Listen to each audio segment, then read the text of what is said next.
This is Asma Puraseni, member of SCOLAR Kathmandu Team. We are delighted to have you with us participating in this webinar. Thank you each and every one of you for granting your valuable time and for being here with us today. Also, it is really an honor and pleasure to all of us to have such reputed and distinguished figures as guest speakers with us today who have accepted our invitation despite their busy schedules. The coronavirus has become a cause of worldwide pandemic, which has not only made all the people of the world fearful, but also has taken the jobs out of their hands and even the lives of many. We are still fighting with it with available science, technology, and wisdom. It has affected all sectors, and likewise, the agriculture sector is not spared as well. We know that Nepalese farmers have not been able to make their routine agricultural activities and take their products to the market. They have not been able to buy fertilizers, seeds, and other agricultural inputs to take to their farmland. Due to the lockdown, they have not been able to get timely technical consultations to solve field problems and utilize the land for agricultural works properly. These were only a few examples of the severe problems created by the COVID-19 pandemic in agriculture. Today, we are here to discuss about the impact of COVID-19 in agricultural sector, what we learned during the crisis, how to develop agriculture sector in the coming days, and what kind of programs should be implemented to ease the problems faced by small-scale farmers. I would like to welcome our distinguished guest and extend our special welcome to our honorable guest, starting from Ms. Sabnam Shivakoti. She is the Joint Secretary of Ministry of Agriculture and Livestock. Welcome, ma'am. And moving towards another panelist, he is Dr. Binayak Prasad Rajbhandari.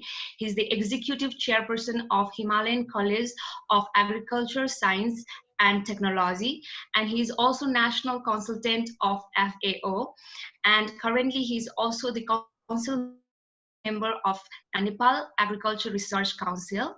Welcome, Dr. Binayak. And lastly, our third panelist is Dr.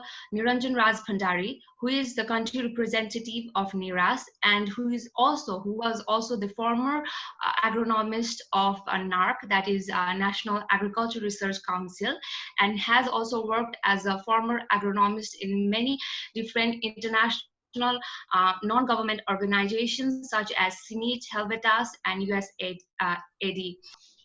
So as moving towards our first question, Nepal is an agrarian country, and the agriculture sector of Nepal shares 1/3 of the nation's GDP, which is playing a very essential role on the nation's economy. For the past few months, COVID has halted all these significant activities such as business, transportation, services, and education, and it has certainly affected agriculture. So I would like to start from Dr. Binayak. Could you give a view on the impact of COVID on the agriculture system of Nepal, and also how it has affected the livelihood of farmers and the food supply of the nation? Being an agricultural country, livelihoods of the most of the people are dependent in the agriculture. And after the coronavirus, the government has started lockdown process, and we have been locked down for the last more than around 3 months, more than 2 months. And as we observe the impact of coronavirus on the livelihoods of the farmers, the major impact was on the various agricultural activities right on the farm and in the supply chain of the agricultural produce from the farm gate to the consumers. Because due to lockdown, no transportation facilities is there, and the farmers are compelled to dump the extra surplus of their fresh vegetables, fruits that cannot be taken to the market. Another challenge is that they can't have access to the inputs particular the pesticides, fertilizers, and other inputs, because all the agrovets are closed, and they cannot even go to the agrovets in the towns and bigger cities because of the problems in the transportation. And the next is the challenges posed by the um, coming back, or the process, complicated process of the returning back of their members, household members from other countries who had migrated for employment generation. That has been creating a very serious type of stress to the farmers in the remote areas. Now we know that coronavirus has reached to all districts, all 77 districts, and each and every corner of of Nepal, of these districts, have quite a big number of the farm households. I mean, the members migrated for income generation in the Arab countries, Malaysia, India, South Korea, and even some European countries and USA. Pleased to be here. Since you said that there will be a lot of participants from other countries also, so before I go on to what are the possible impact that that COVID has on agriculture, I would like to shed a little bit on how the agriculture system is in Nepal for the benefit of the audience. Because agriculture, as you also mentioned, that this is one of the largest sector in the country, because since it contributes to almost 1/3 of the national GDP, but by its nature, this is largely dominated by the smallholder farmers. So these farmers are basically, their subsistence in nature, the farming is subsistence in nature. There is a relatively low dependency on the external inputs, and mostly they are informal and unorganized sectors. And they also have their specialty of having their own local seed system. So because of these all features, they can be considered more resilient agriculture system. But with this background, the productivity of the agriculture of these smallholder farmers are not very high.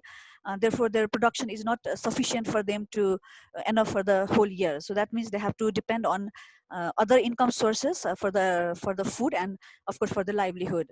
But along with these smallholder farmers, there are some sectors which are growing. Some subsectors within the agriculture are growing, and in the last decades or so, mostly the poultry sector and similarly dairy.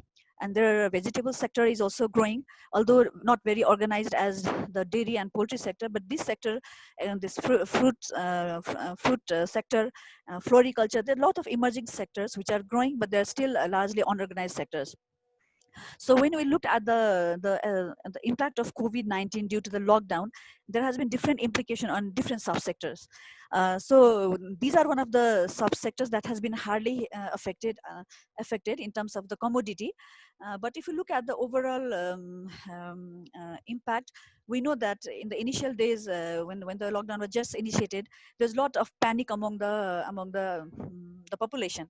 So there was different measures, different protocols were called by the government, and the food items, especially the food items, were considered as the essential items, and there is no restriction imposed for the movement of the foods.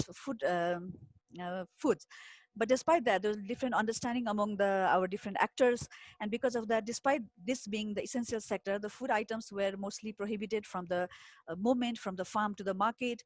And when we talk about food, it's not only food, because there should be the raw material, the inputs, and the technician. There are other things are also associated with the food.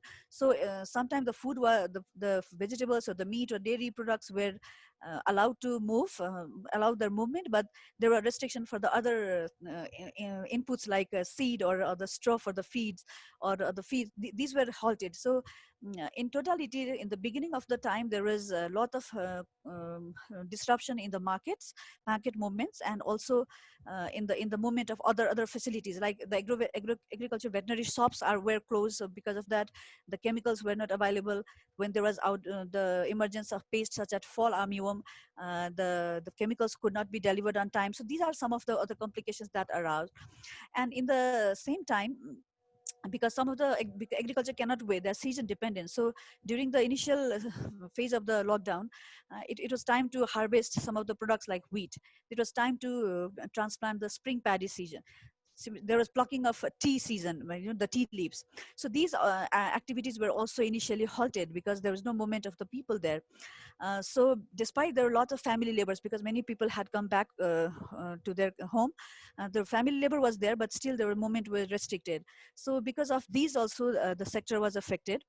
uh, and uh, and and these are the activities basically, but the major impact was on the demand of the food itself, because the consumption was slumped radically because of the less demand from the tourism sector, from the catering services. The restaurants were closed, and even the household consumption was kind of slumped. So because of that, the consumption, the overall demand was less, and also the markets were closed most of the time, and even if they were open for only certain time. So because of the lot of products got wasted, and there was a lot of hue and cry during the initial phases. But gradually some of these things were resolved with the coordination among the various actors, and these activities and those some of the initiatives, they took the smooth pace, but but some of the losses was already there, and the government, they tried to kind of get the assessment of these losses, which is still ongoing.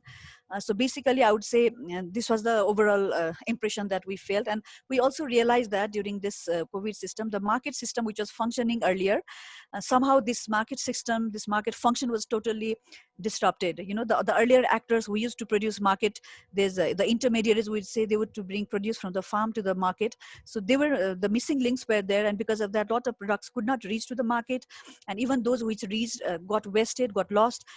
So these were some of the initial impact that we observed during the COVID period. Then the Sabnam Jim has very nicely summarized the impact of the COVID, of the aftermath of the COVID up till now, very nicely.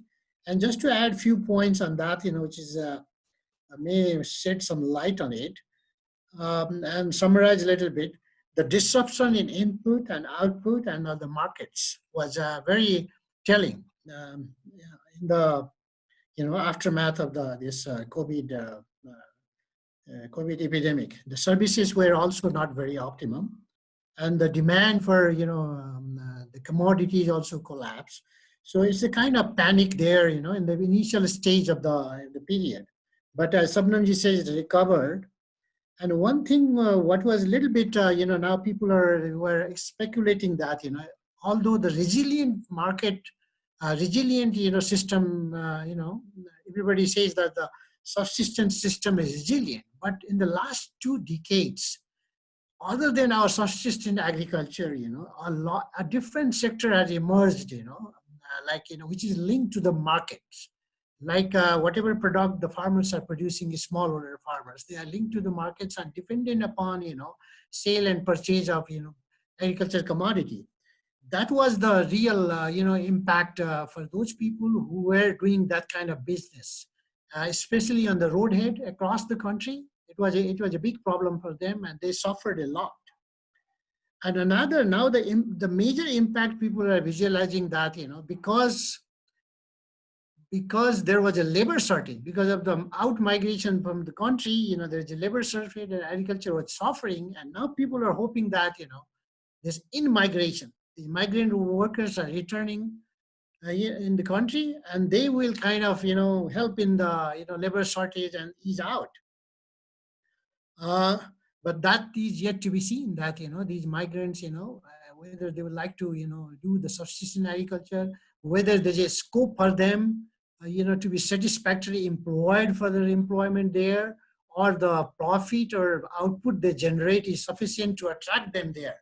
So that is a big question, and then it will play out in the near future.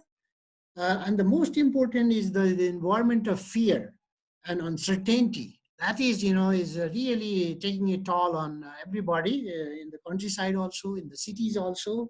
The psychological impact of this COVID is, more serious, and it's going to be because of the uncertainty. Nobody knows when this will be over, how long it will take, will there be, more upsurge of this thing. So not only agriculture sector, it has impacted all sector, villages, and then smallholders, big holders, and city dwellers at the same time. That's what I need to add at this moment, and then we can add on later also when we go along. Thank you very much. Now we will move towards another question that is regarding the lockdown and social distancing that is implemented by the government after the crisis. However, like we know that agriculture is an outdoor work, and many agriculture products need a market, and even the market is an outdoor place where people have to come and collect, do the business. So many farmers in this lockdown period and social distancing has lost their product because due to the absence of market or due to the absence of transportation. And also, as Ms. Sabnam Shivakoti has mentioned, that not just like product, but there is also have been a challenge in access of many agriculture inputs such as fertilizer and seeds and other machines. Those are required for the field operation of agriculture. So how can farmers mobilize their agriculture product, and are there any policies and strategies implemented by government to secure the fruit product and farmers' livelihood? The problem I have observed is there in regard to the transportation of the vegetables as well as fruits. And there is problem with the marketing as well, because there are not much consumers in the cities. For example, in Kathmandu, around 3 million of the people are out of valley.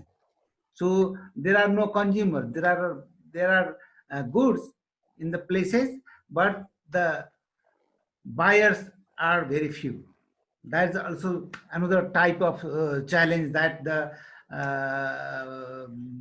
traders and the farmers have been facing. I would like to repeat again that there is a problem in the transportation of the goods from rural areas to the towns, and there is problem in the market as well, because many people who used to work and live in the cities are now in the rural areas. For example, in Kathmandu Valley, around 3 million of the people are out of valley. So the products from the farms have started to come to the market, but there are very little consumers to buy the goods. That's the new type of challenge that the traders as well as the growers, farmers have been facing now. Sabnam Miss told that the government is exploring the possibility of e-marketing, e-trading, etc. I have observed that a small groups of the entrepreneurs and the youth have started such type of marketing in Kathmandu Valley. I don't know about other places, but in Kathmandu Valley they have started it, and they have even started to supply the goods directly to the consumers at the household, and that has facilitated for the consumers to maintain their social distancing, not going out from their homes, and having the goods right on door. Now moving towards our next question, and thank you for all of your insight on how to connect a market with the producers and consumers, especially when COVID has occurred. We already had this underlying problem of the connection between the producers and the consumer, and due to the COVID virus, it has again increased. So I think digitalization and different method strategy applied from government is very essential at this moment. Thank you for that. And on our third question, there is a global crisis right now recently, and all the youth from migrant workers, especially from India and the Middle East countries, are coming back to our country, and they are currently unemployed. And in our past researches, we have seen that there has been mentioned that lack of labor to be a prominent constraint in the agriculture system of Nepal, and mostly it is turning into feminization of agriculture households. So is this an opportunity for the agriculture system of the nation? If so, how can the government direct them to the agriculture sector of our country? Dr. Vinaya, Dr. Neeranjan, would you like to start? Uh, I mean, I think Sabnam, I passed this, and then maybe Sabnam can, start, and then I'll join. The system is a little bit still not working, I think. So let Sabnam start, and I'll come second. Or Binayakji, is that okay? It's okay. Okay, Miss Sabnam Shivakoti, could you? Okay. Well, I think because with this this COVID-19 and its aftermath that is being observed, we have taken this whole discourse in both. Although there is some constraint, but this has created huge opportunities as well. Because I know that earlier we used to talk about the agriculture, emphasis on agriculture by the Ministry of Agriculture alone. But now everyone is talking about agriculture, and with the influx of the youth, this youth agriculture, youth migrants back to the country because of this the crisis. Everyone is hopeful that these youth can be absorbed in the agriculture sector, and then probably there will be boost of the production. But I have a little bit different opinion on this one, because many of these youths that migrated to other countries chose to do so because they left agriculture here. They left the scope of agriculture here and left for the other countries. That means they, not all of them, who come back to the country will want to stay in first, will they want to continue to stay in Nepal, and the second is whether they would like to get engaged in the agriculture. So these are two things that needs to be understood. So those whoever, because what I feel is that not all of them would be interested to join agriculture, and agriculture alone cannot absorb all these migrant returnees. So there should be an assessment on what are the skills and the trainings they have, or from their work experience abroad.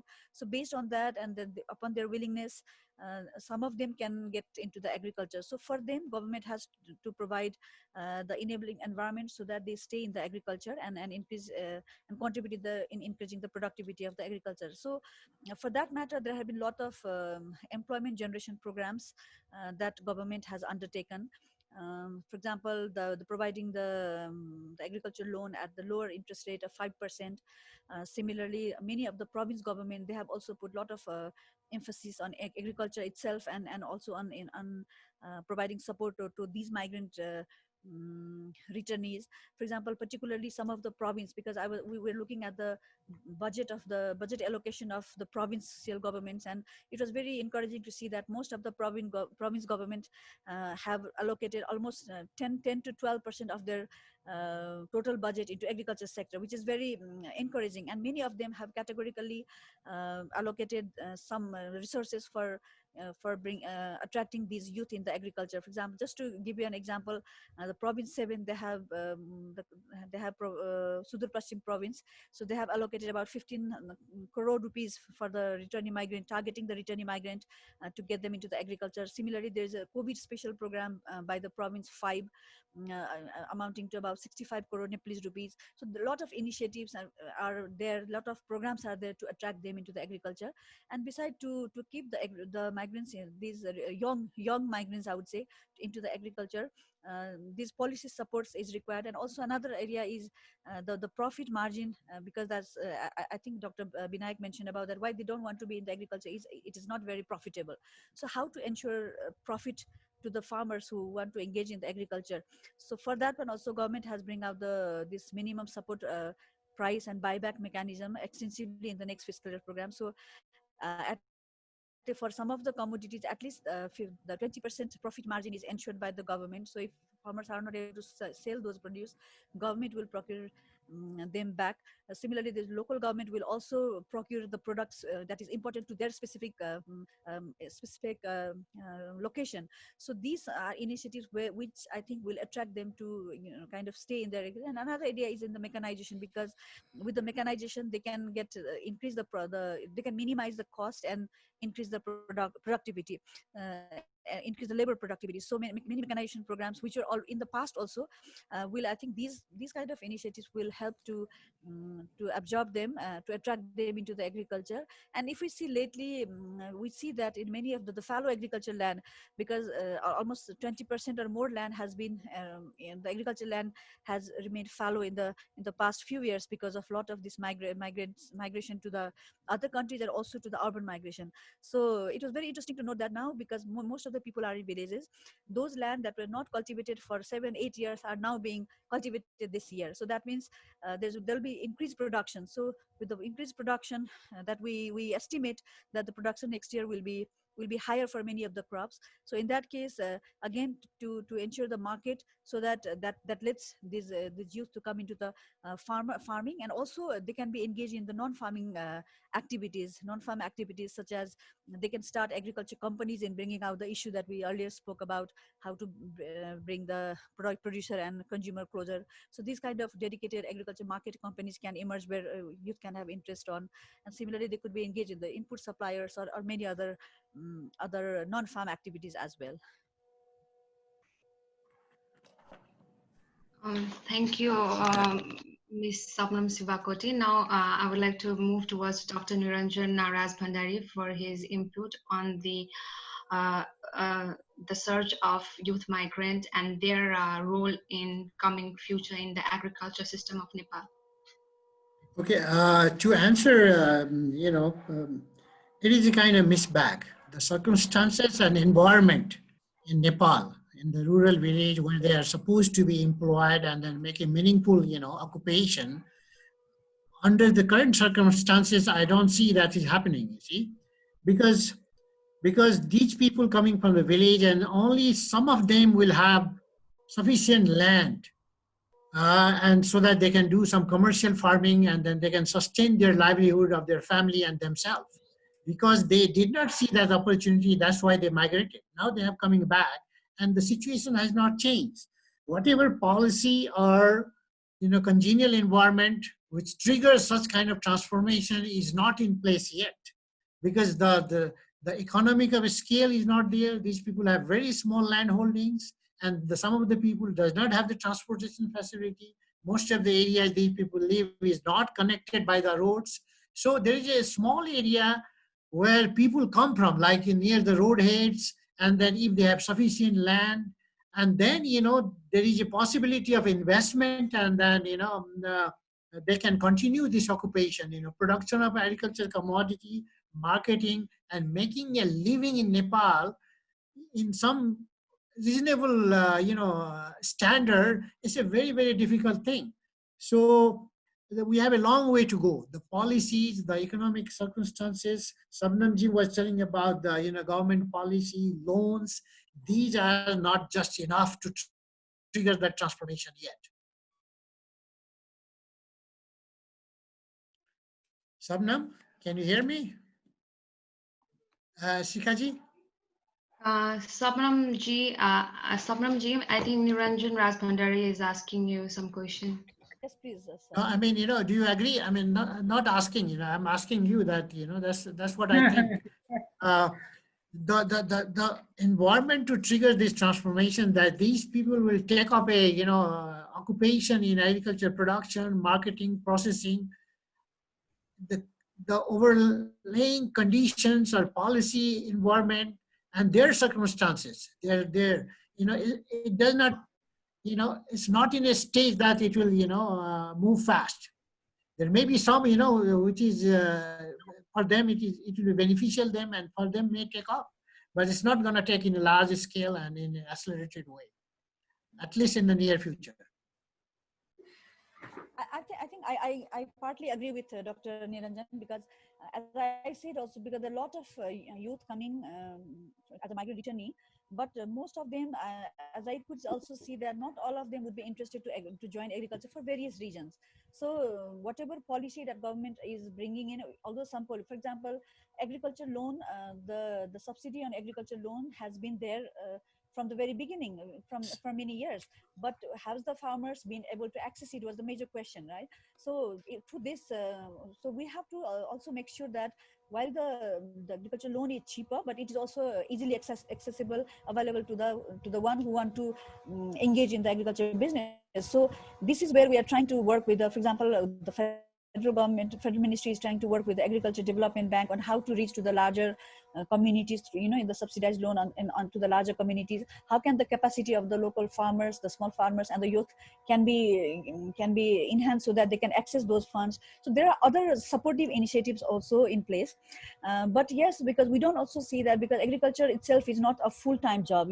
Even if you are engaged in throughout the year, it's not a full-time job for most of the people. So agriculture, so they can see the opportunities in, could be in the farming, could be in the processing, or in other areas also, but there should be support from the government side on what are their skill requirement or what are the need requirement, or not on the assumptions. So I think Ministry of Labor and Employment and Social Security, they are trying to get the information on the of the returnees and where they were working earlier. So what were the skills they learned during the working during their work abroad. So if these skills can be enhanced through further trainings, or if support can be provided them so that they can utilize those skills in bringing the agriculture in place. So these are, I think these should go together. But yes, it's not easy, and it will not be as quicker as we want to. So yes, there will be there, but will take time, definitely. But I think the whole enabling environment has been that everyone feels for it, everyone wants to engage them into the agriculture. Many of them will be probably absorbed by the construction sector, because tourism and other service sector might take some time to bounce back. So agriculture and construction sector, these are some of the potential sector that is currently available. So I think the local government is equally sensitive in this one, province government is equally sensitive, other relevant ministries are also equally sensitive. So there are different programs addressed particularly to address these youth. So I think this will be a kind of enabling environment, but yes, not easy, and it will not be as sooner as we expect.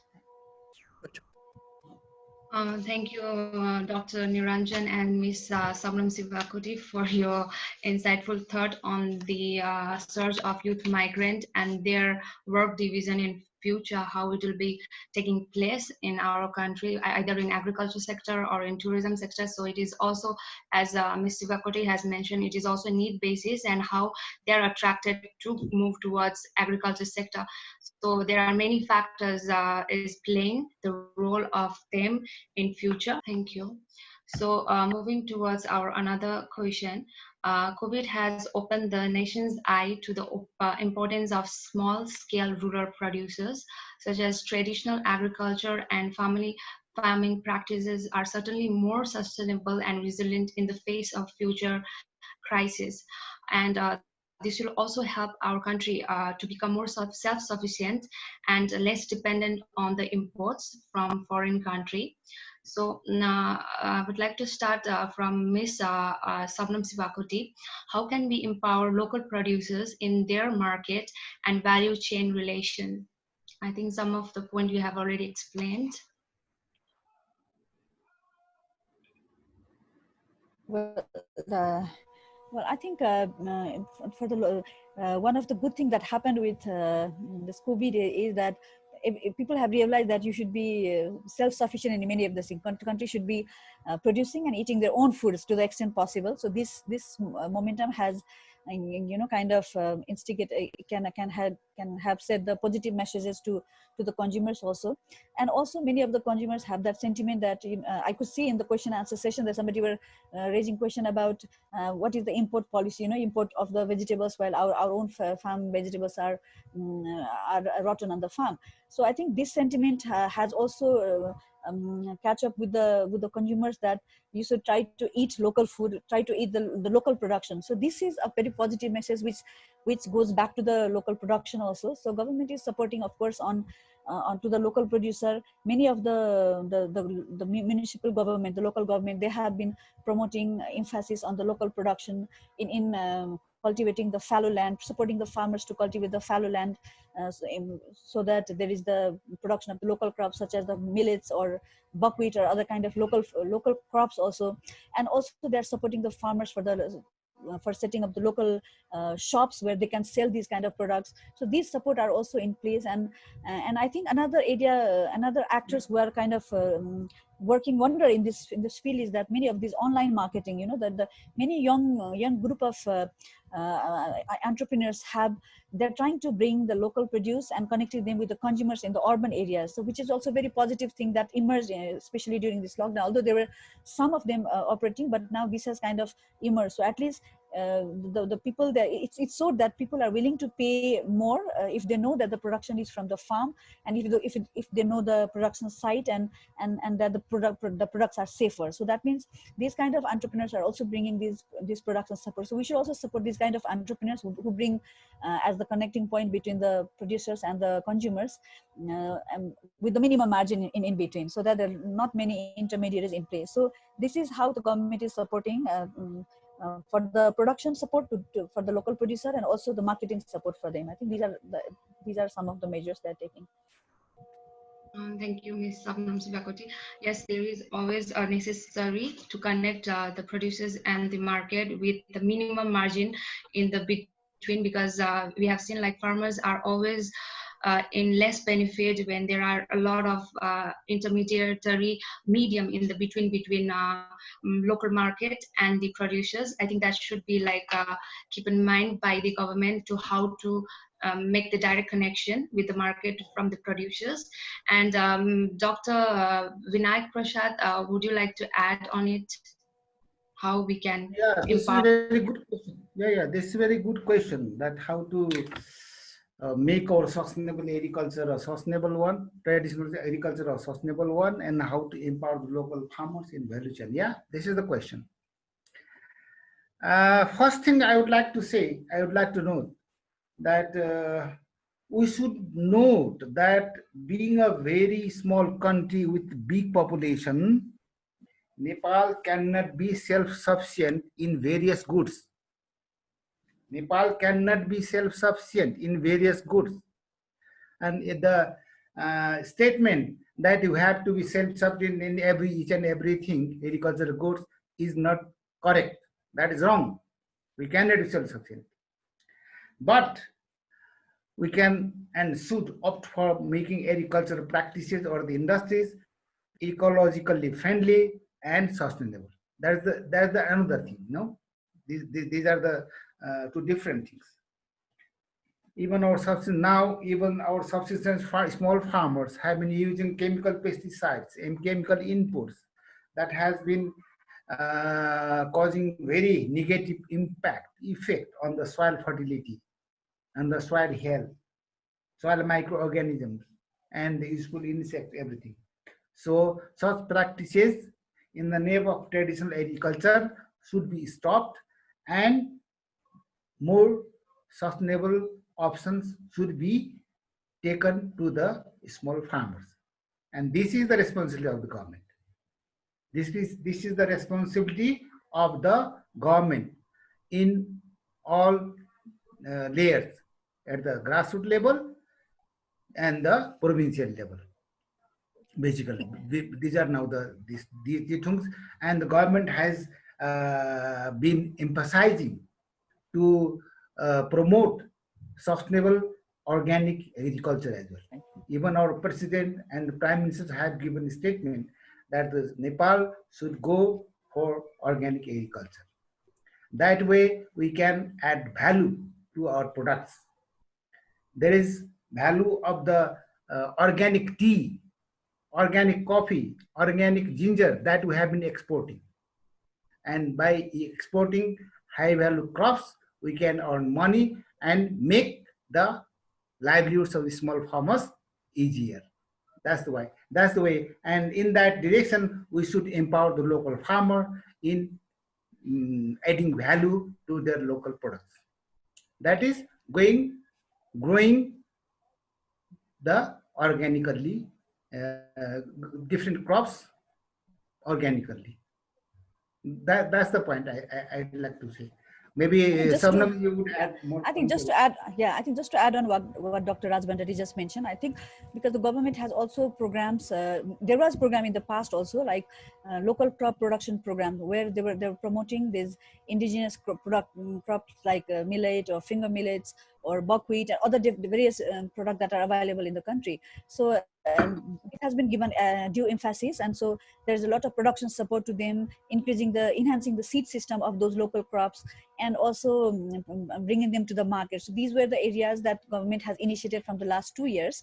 And also there is a program of organic farming. Although organic farming is not possible, it might not be possible in all the countries, in all part of the country, but we can select some of the niche products, some of the selective commodities in the selective production site, and go for the organic. So these kind of initiatives also promotes the local crop, local producers, and also works for the sustainable agriculture. So these are also in place. And in the for example, the Karnali province itself, they have enough programs for the organic agriculture. They have given emphasis on, they are slowly going towards agriculture. So there are a lot of preparedness work ongoing in gradually converting the province to the organic province. So these initiatives are also will help to support the local producer and the local produce. Yeah. Thank you, both of our panelists. Yes, and then now we move towards our Dr. Neeranjan Rajbhandari. So, thank you very much, Sika. Again, this is a very important issue, and then I tend to agree with the mainstream thought that we have to be food secured through subsistence agriculture, and it is because of our upbringing. Most of us, coming from the villages, we have some nostalgia about this subsistence agriculture, food security, food sovereignty. And in later days, it has become a political slogan also. We cannot have food security and food sovereignty by just emphasizing on the subsistence agriculture. It's just not possible. If you look at the physical, base we have maximum 2.5 million hectares of land. And these people were, those people who are migrants, and most of us, who grew up in the villages, they have seen that system. In this days and age, who wants to carry the organic manure in the field, in the maize field? And then, and grow your own food, everything you need. I mean, that's just idealistic. It's not going to happen. So people wants to move out of that system. That's why, our population growth rate in the city is in the highest in the world in Kathmandu. It's very, very high. People are moving out because the life is difficult. They cannot make a comfortable living there. The lands are fragmented there. Holding is small. There are so much constraint there. You cannot be competitive to do. The economy of scale is not there. The adverse situation are numerous there that is not gonna do. So I'm coming from a different side, that things will not work if you just do the same thing over and over and then expect a different result. That's not gonna happen. This is the point I'm making. So I see the government program now. In this year, the minister has focused on agriculture plan, input subsidy, low interest loan, technical services, and agricultural insurance, and a minimum price guarantee. This I have been hearing for 4 decades. Okay, so maybe that he has some magic formula that he will make it work. I don't know. The point I'm making is that this is not going to work. We will not expect a different result doing the same thing over and over. So this is my plan. This is what I say that we should be doing. First thing is that we need a radical shift in our programs and planning and resource application. My experience working in the Department of Agriculture has been that we lack everything. Lack of human resources, lack of planning, we don't plan. There is no technical service. input is not there, subsidy doesn't reach into the place where it's needed. I mean, all these we've been hearing, all our, technical careers, most of people who are listening, I saw some of the comments, they will agree to that. So the radical shift I am proposing is that the way we work, you see at all the institutions here in Nepal, the research and extension and also teaching, there is a tendency to, make a kind of white elephant, okay, we need this human resources, we need this technical. There was an article now in the Kantipur this morning that it tells the story of the fertilizer subsidy, how it is mismanaged and how it doesn't reach the farmers. It's the same story there. The shift is that, we need to, the problem is not the lack of resources here. The problem is that there has to be a radical shift in the priority. That means that whatever resources we have, 70–80% goes where it is needed. I mean, in the world and also in the local government level, in terms of human resources, financial resources, and whatever, all the, focus has to be there. And then that, all the local government, there are 753 or something, they have to make a plan that which commodity they want to get into the, commercialization and get into the dynamic market, not only for the consumption. And there, these migrant workers an opportunity to work and produce something and make a living, a nice living. But you expect that in this days and age that you go back in the mountain where you have to walk, half day or 3 days sometime, and then till that land and carry the manures and everything, that's not going to happen. So there has to be a radical shift in priority also. And then there has to be, you have to find out which crops, which commodity has competitive advantage. And then also comparative advantage. We cannot produce any commodity which is cheaper than India or the China. So you have to concentrate on those commodities we have comparative advantage. And also the economy of scale. The average land size, 72% of the farmers have less than 0.5 hectare of land, very unfertile land in different 5 places. So you want to go there and then, try that. So all these policies has to be directed so that the competitiveness is increased, economy of scale is achieved, and then the enterprise can link into market, and then it will be food security and food sovereignty, not by the slogan only. Thank you very much. Thank you for giving your strong point on the change that we need in our policy and strategy to uplift the relation, the value chain relation of different communities, and also allocation of young youth farmers after they come back. Thank you very much, Dr. Neeranjan Rajbhandari. Now we are at the end of this panel discussion, and with the last question.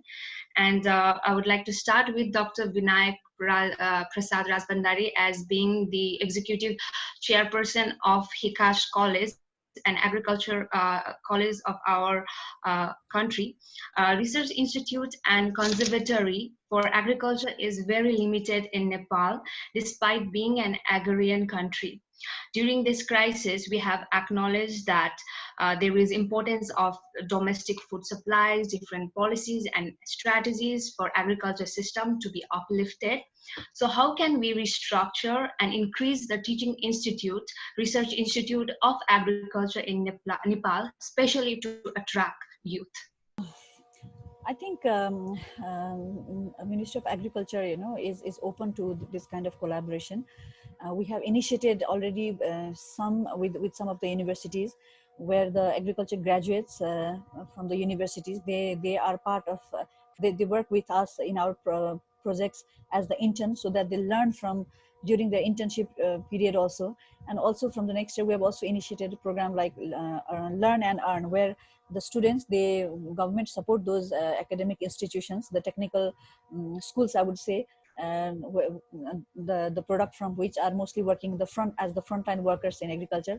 So while they learn, they get the opportunity to learn, through some agriculture activities within their colleges also.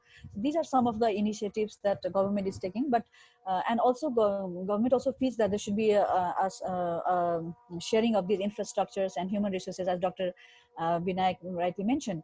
But again, there are some institutional issues, I would say, because all the universities, they are under the Ministry of Education, and agriculture is with the Ministry of Agriculture. Sometimes when there are too many institutions involved, they have their own strengths and weaknesses. So these are the areas that even ministry has felt that there should be some kind of partnership arrangements. We also feel that sometimes even the university teachers, they can come and work with us in the extension and in our research farms, and also our extension workers can go and teach in the university from what they learn in the field. So that way even the students can get better insights. So these are some of the areas where we are also thinking upon, but as a implementing it requires a lot of other preparations and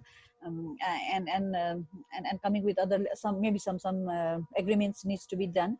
So this is the thing that we're also thinking positively, but still to happen, I would say, but also necessary, of course. Thank you.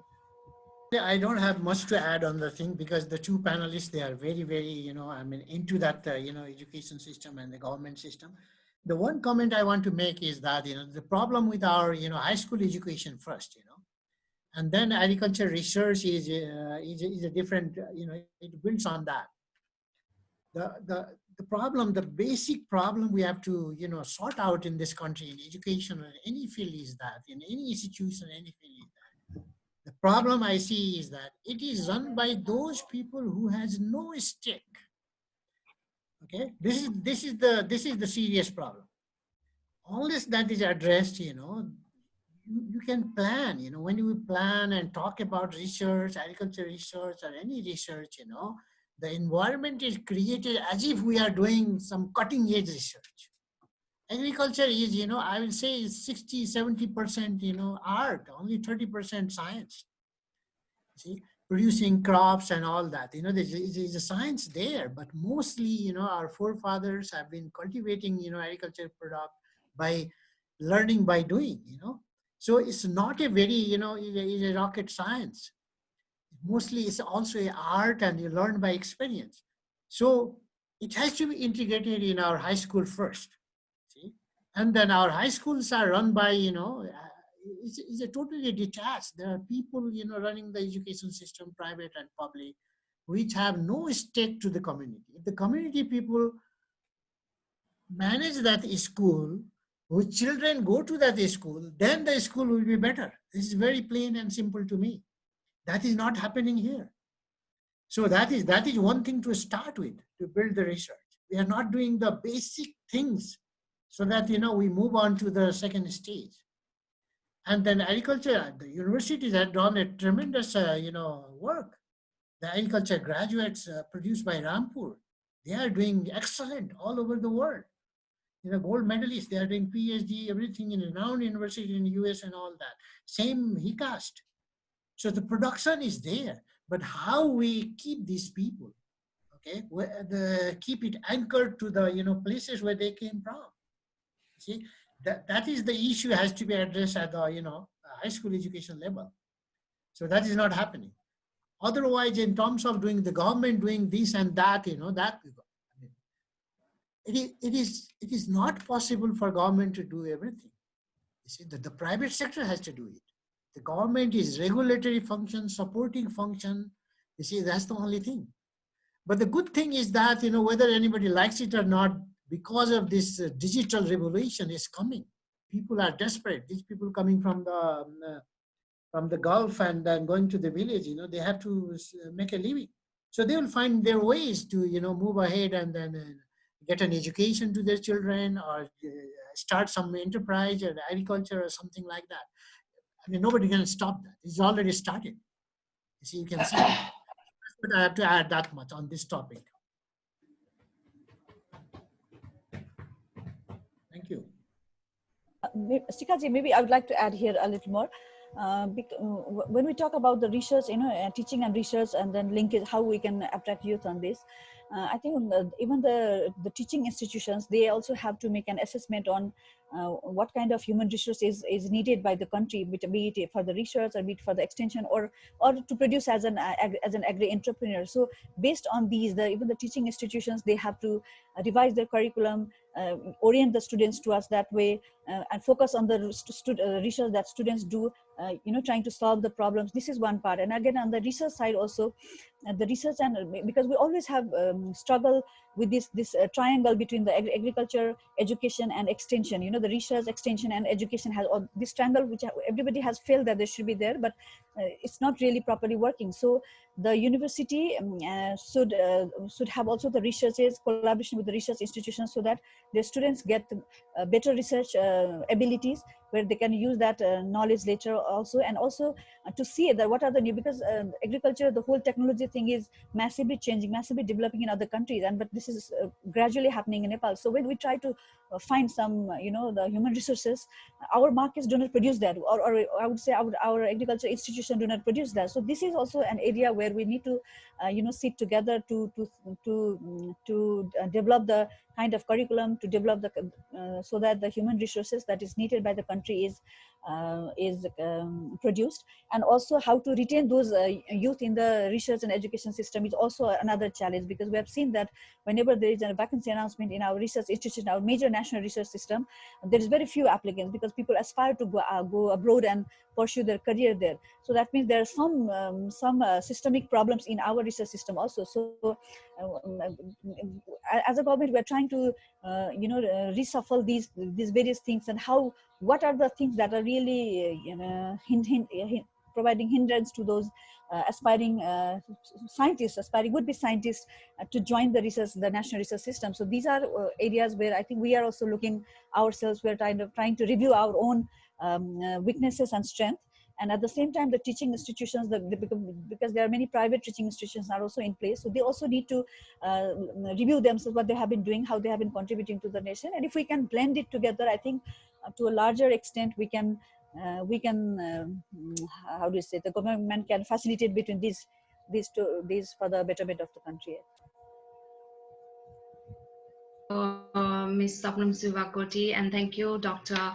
Binayak Prasad Rajbhandari and Neeranjan Rajbhandari, for this insightful information that we got about agriculture system, and also the impact of COVID to the commercial as well as the small scale farmers, and how it has affected the livelihood of the small scale farmers, and also how we can restructure the research and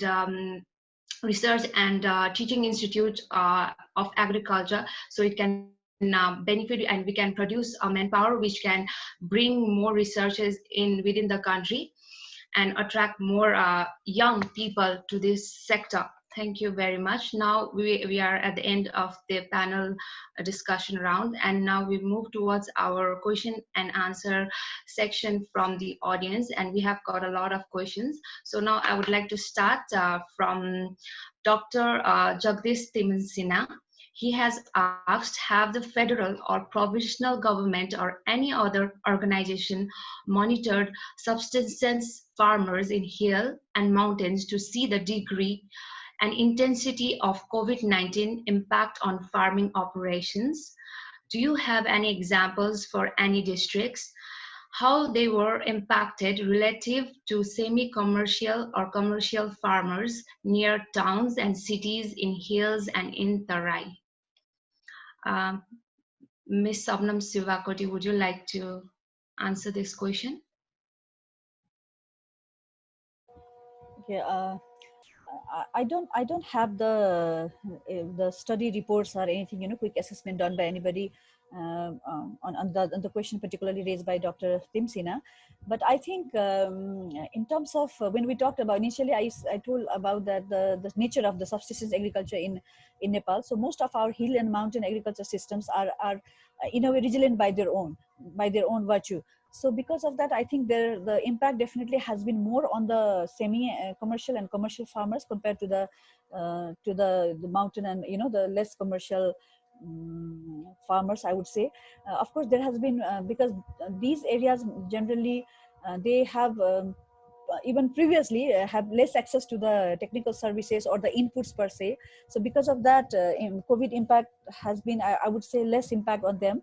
But some of the hill regions, they used to receive the improved, for example, in the paddy season, they used to receive improved paddy seeds from the market, and then there would be the supply of the chemical fertilizers. I think these were hampered during this time, and they grew their own seeds that they kept. So apart from that, I think relatively they have been less impacted, I would say, but I don't have the reports as such, or any particular district. I would say I cannot tell it here now. Ms. Sabnam Shivakoti, I hope you answered, or I hope Dr. Timsana is satisfied with your answer. Now we will take only one question, that is from Dr. Vidur Chaulagai. It is to Neeranjan. Dr. Neeranjan, how the value and practice of subsistence farming to get reboosting in the era of commercial farming? How the value and practice of subsistence farming to get reboosting in the era of commercial farming?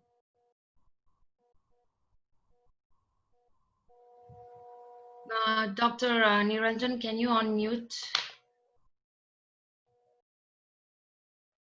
Dr. Neeranjan, can you unmute yourself? Yeah, I didn't do anything, but somebody clicked there, the manager or something. Anyway, this is a very pertinent question, and that, rebooting of the subsistence agriculture, I don't understand what you mean by reboot. You cannot just start reboot and go back to some, earlier stage. Time moves. So the thing is that, we have to build on that, first thing. I would like to think that, things, we have to get rid of this nostalgia of subsistence agriculture. That, this is, we produce our own thing, we are self-sufficient and all that. In this days and age, that time has gone. It's not going to come back. People who are living in subsistence agriculture, they want to move out there. They don't want to do that thing. I said earlier also. So the only reboot is that, that we bring these people in some form of niche production, which has international market value, national and international. They produce a product which is linked to the dynamic market, where the price is determined by demand and supply. If there's a demand, high demand, you produce a niche product and it catches premium price. Just for example, coffee. Nepali coffee gets a premium price in international market. So, but now the bidambana, like I forgot in English, the contradiction is that we have a niche product, but we cannot produce enough, as per the international demand. I'm just giving a coffee, and I'll also give it I'll take some time to explain this. An example of maize also. So there's a demand, but we cannot produce it because coffee gets a most land, plantation in coffee. And then, the whole process, the quality is deteriorated, the certification has a problem, and then, the coffee production has now declined because of the disease. There's not enough support for the research, tackle the problem. So the thing is that we have so much agroclimatic variation that we can produce any crop, somewhere, anytime. Okay, this is our advantage. The climatic advantage because of elevation and climatic variation. So we have to find out this niche product in these 753 VDCs and then match our resources, to promote that. That is not happening. We make a big plan and then we always say we lack everything. We lack human resources, we lack money, but the lack of money is not the problem. The problem is that how you allocate it. If you have 100 rupees, you don't go and buy beer. You go rice first, okay? You have to buy rice first, right? So the total amount of human resources and financial resources is centrally managed and it goes into, nobody knows where it disappears. So the problem is a drastic shift in priority. We have to make a setup in each VDC to address the niche product in that VDC. If some VDCs have a coffee, some have maybe saffron, Some may have, something, avocado or something. So that is the, reboot. I will see that. That is the reboot we have to do. And then to do that, there has to be a drastic shift in how we look at our priorities, where the resources go. And I'll give you one example in maize. Maize is cultivated in 800,000 hectares of land, 900, and out of that 150,000 is hybrid maize. And then when we say that, let's stop funding for OPB maize, and then concentrate in where there's a huge and cry, oh, people, eat maize, the livestock fodder, everything. But when you make a shift in your resource allocation, you are not going to stop everything in the OPB. Farmers still cultivate for decades. They will do that. We are increasing the focus. That's not happening. And people also argue, oh, we need a feed industry. There is a feed industry and we need maize. But they didn't forget that the maize produced in the yield does not go into the market even 10%. Forget about to the feed industry.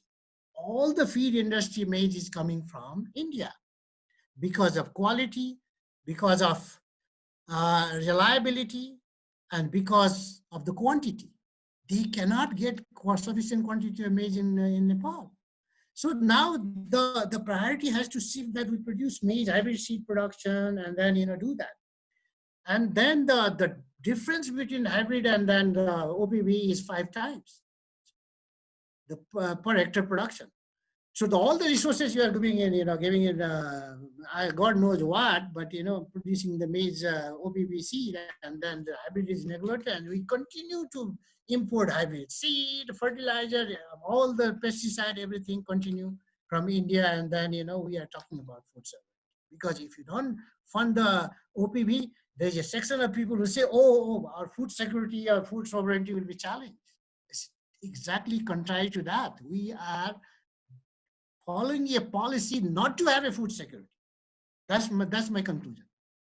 So, now 150,000 hectares, and now farmers are getting 8 tons per hectare right now with the variety produced by our National Research Institution, Rampur.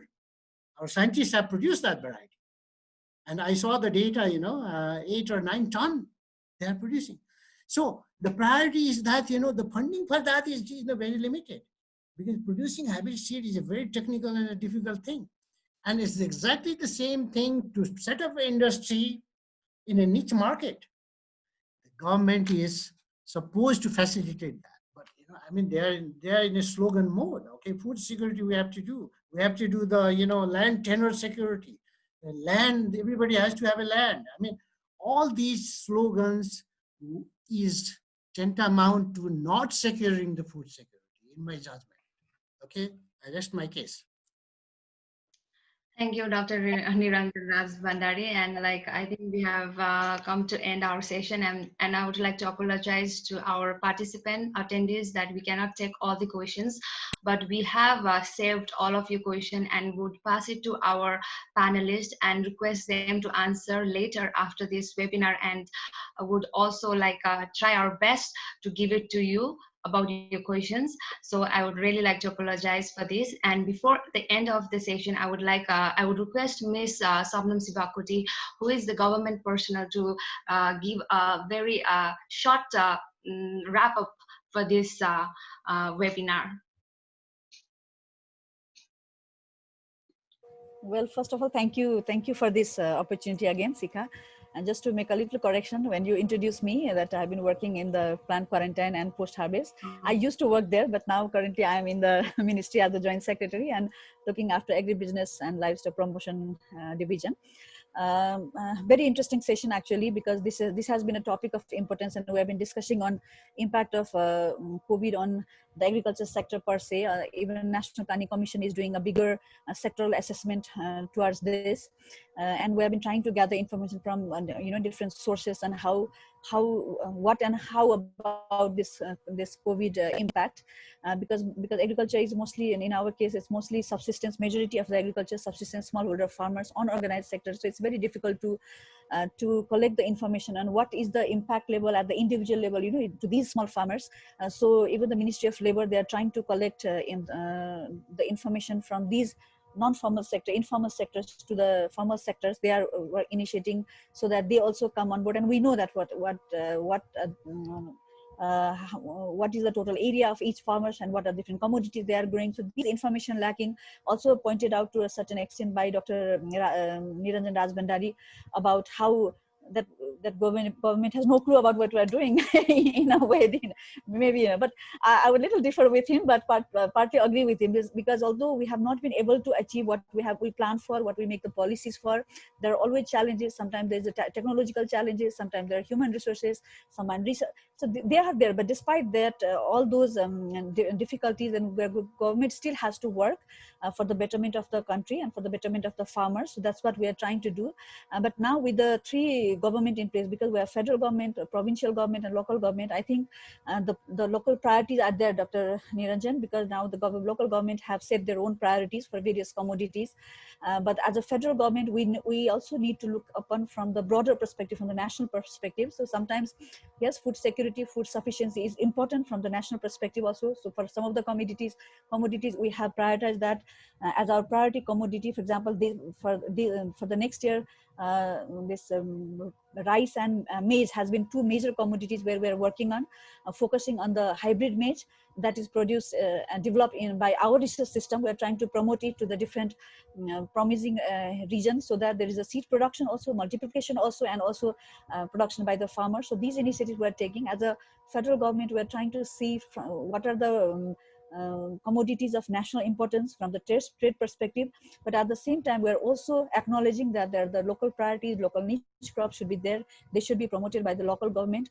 But when we're coming to the volume and the quality, again, what these individual local government are doing or are producing on their own, for the volume and for the quality, there need to be the quality assurance from for the product grown by different local government, farmers under different local government. So that is where we're trying to put our efforts on for the standard products. And also there's been interesting discussion on how this teaching and research collaboration can be made, they can be strengthened to attract more youth into agriculture. I think we touched upon that, and we can further discuss together on how this can be well oriented towards the retaining our agriculture youth, our agriculture researchers, and also see for an opportunity where we can partner with the international research institution also, where the system is not there yet, because we can send our researchers to the international research stations and can have that exchange program between the researchers, exchange program between the faculties, so that we learn from the others also, and also showcase them what we are doing. So these are the areas I think we can work together. And taking this COVID impact as an opportunity, we see it as an opportunity, because agriculture has been given a due priority by the media, by the government, by the civil society. I think if we can get maximum out of it, and try to increase our production and productivity, and also address the concerns related with the marketing, which is mostly visible in this time. I think that way we can go ahead, and we need the partnership of maybe the youth scholars like the SCOLAR team and many other youth. So with that, I conclude my little remarks, and I thank you for this opportunity once again. Thank you, Ms. Sabnam Shivakoti. Now we have come to the end, and we would like to conclude our webinar because it's more than 1.5 hours. So first of all, I would like to thank all our panelists for participating in this webinar and giving us very important insight of the agriculture system of Nepal and how we can uplift this sector of our country, which plays a very important role for the economic of the nation. So it was really good session to all, and eye-opening information all of us got about the agriculture sectors from our very, very talented expert from agriculture sector, from private sectors as well as the government sectors. So thank you very much for giving us time. I would also like to thank our SCOLAR Kathmandu team and SCOLAR Network team for also giving us support to conduct this webinar, and also all the attendees to participate and making this webinar more interesting by asking interesting questions to our panelists. And thank you. We will be in touch with you, and we hope to answer all your questions. And please, there we have been sharing our link to SCOLAR Network in Facebook, so please follow them to know more about our activities and future events. Thank you to all. Thank you, Shikha. Thank you, Sabnam ji. Thank you, Us, Neeranjan panel. sir. Okay, namaste. Thank you, Narsam. Everybody. It was very nice. Thank you. Thank you, everyone.